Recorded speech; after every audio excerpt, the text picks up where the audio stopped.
Chaos eksklusif Manchester United, The Lord Devils, official merchandise starting 11. Order sekarang, klik link di deskripsi. When they're down, when they are tested, they find a way to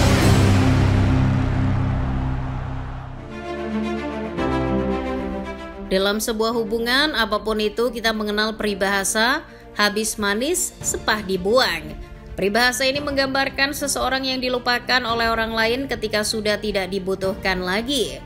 Dalam terminologi sepak bola, habis manis sepah dibuang bisa disamakan dengan nasib David De Gea di Manchester United. Setelah kurang lebih 12 tahun lamanya, David De Gea diperas habis sari-sarinya oleh setan merah, lalu dibuang begitu saja ketika dirasa sudah tidak dibutuhkan. Itu jadi momen yang sulit bagi seorang pesepak bola. Apalagi ketika itu De Gea sudah kepala 3. Tak mudah baginya untuk menemukan klub baru yang cocok dengan segala kebutuhannya. Namun, terbuang dan disia-siakan tak membuat De Gea menyerah dengan keadaan. Penjaga gawang penyuka musik metal itu move on dan mengubur dalam-dalam luka yang digoreskan oleh setan merah. Namun, De Gea tidak sendiri dalam melaluinya. Ketika hampir mati membusuk, Fiorentina datang memberi kesempatan kedua. Bersama La Viola, De Gea membuktikan kepada halayak bahwa dirinya belum habis. Lantas bagaimana cara De Gea melalui masa-masa sulit itu? Sebelum kita cari tahu bersama, kalian bisa subscribe dan nyalakan lonceng terlebih dahulu agar tak ketinggalan konten terbaru dari Starting 11 Story. Sudah menjadi rahasia umum jika David De Gea adalah salah satu warisan terbaik dari Sir Alex Ferguson. Selama bertahun-tahun, posisi De Gea sebagai penjaga gawang utama Manchester United tak tergantikan. Dirinya selalu dihormati oleh pemain dan pelatih yang silih berganti. Namun di masa-masa terakhir David De Gea bersama Manchester United, suasananya mulai berubah, terutama setelah kedatangan pelatih baru Erik ten Hag. Di mata pelatih berkepala botak itu, David De Gea mulai tidak diperhitungkan sebagai pemain penting di skuad setan merah. Sebetulnya ini hanya perihal selera. Sang manajer merupakan penggemar berat penjaga gawang yang mampu memainkan bola dengan kakinya. Ten Hag ingin memiliki kiper yang piawai mengatur ritme permainan, mau terlibat dalam membangun serangan dari bawah dan tidak mudah panik saat mendapat tekanan dari lawan. Sementara De Gea dikenal sebagai shot stopper. Ia bermain sebagaimana harusnya penjaga gawang, menggunakan seluruh bagian tubuhnya untuk mencegah bola masuk ke gawangnya. De Gea salah satu yang terbaik di kelasnya.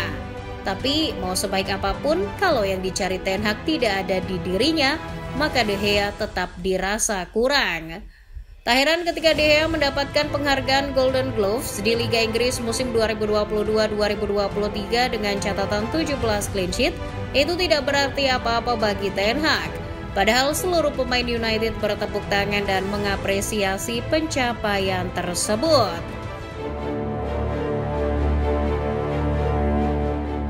Meraih gelar individu tidak membuat Ten Hag terpukau akan performa David De Gea. Tujuan sang pelatih jelas ingin mencari penjaga gawang yang jago build up permainan dari bawah.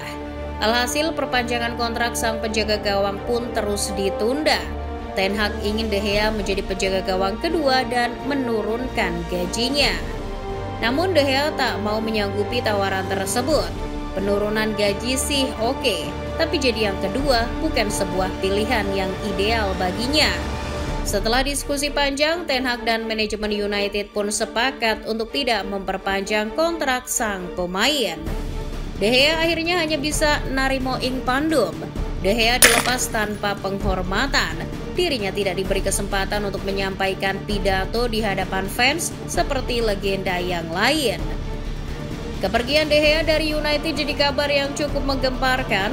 Selain karena mendadak, sang penjaga gawang sudah terlalu identik dengan klub yang berasal dari kota Manchester itu. Meski terbuang, De Gea tak sepi peminat. Beberapa klub langsung menghubungi agennya. Dari mulai Bayern Munchen, Valencia, Real Betis, Villarreal hingga klub-klub Arab Saudi pun mulai berdatangan. Namun dari banyaknya tawaran, tak ada yang membuat hati De Gea tergerak. Alhasil, sang penjaga gawang pun memutuskan untuk break terlebih dahulu. Ia mengambil waktu istirahat sambil melangsungkan pernikahannya dengan sang kekasih, Edurne Garcia.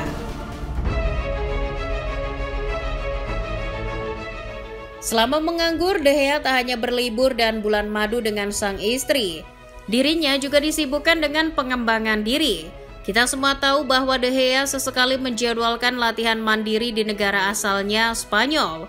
Itu dibuktikan dengan unggahannya bersama pelatih pribadinya, Luis Maria Garcia.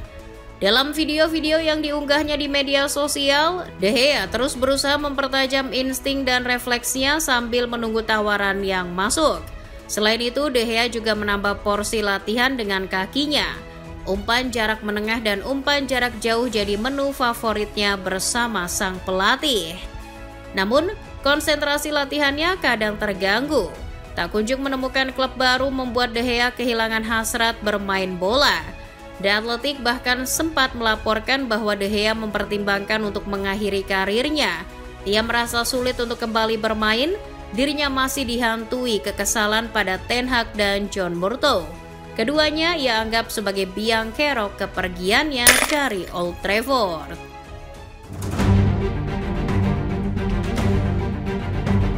Di saat mulai putus asa, Fiorentina pun datang dengan menawarkan kesempatan kedua. Mereka menjanjikan kehidupan yang lebih baik bagi De Gea di Italia. Proyek yang ditawarkan Fiorentina membuatnya bersemangat. Ia dijanjikan menit bermain yang cukup dan sepak bola Eropa. Namun dengan catatan gajinya harus jauh lebih kecil dari sebelumnya. Alhasil De Gea pun menyanggupi syarat itu. Penjaga gawang berusia 33 tahun itu menandatangani kontrak berdurasi 1 tahun dengan gaji senilai 1 juta euro per musim, belum termasuk bonus. Itu gaji yang jauh jika dibandingkan dengan United yang kala itu mampu membayarnya 444.000 euro per pekan.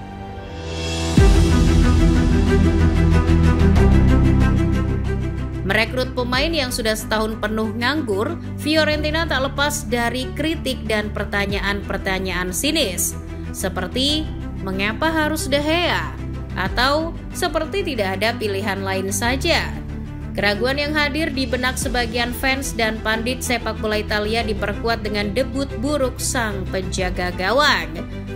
Seperti yang diwartakan The Sun, De Gea alami mimpi buruk di laga debut melawan klub Hungaria, Puskás Academy di ajang playoff Liga Konferensi Eropa.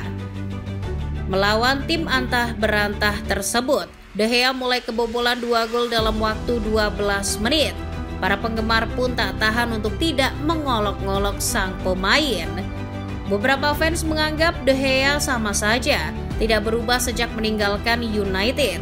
Metode latihan pribadi yang dilakukan selama 1 tahun terakhir dinilai omong kosong oleh fans yang geram dengan performanya. Untungnya, La Viola terhindar dari kekalahan.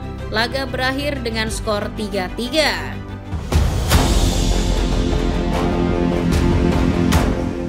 Dirasa kurang puas dengan performanya sendiri, De Gea pun bangkit di pertandingan-pertandingan berikutnya. Seperti misalnya di leg kedua melawan Puskás Academy, De Gea mampu membawa La Viola lolos ke babak berikutnya usai menang melalui adu penalti. Berdasarkan laporan Fotmob, penjaga gawang berusia 33 tahun tersebut jadi pemain terbaik dan sukses melakukan 8 penyelamatan dalam 120 menit. Selain itu, ia juga berhasil menepis 1 tembakan lawan di babak adu penalti. Tak berhenti di situ, penampilan paling heroik ditunjukkan De Gea kala menghadapi AC Milan. Menghadapi tim kuat, De Gea menjadi pilihan utama Raffaele Palladino. Sang penjaga gawang pun membayar kontan kepercayaan Palladino.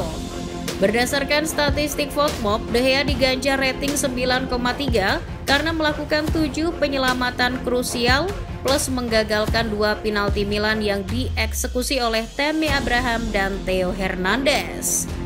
Berkat performa menawannya, La Viola pun menang 2-1 atas Milan.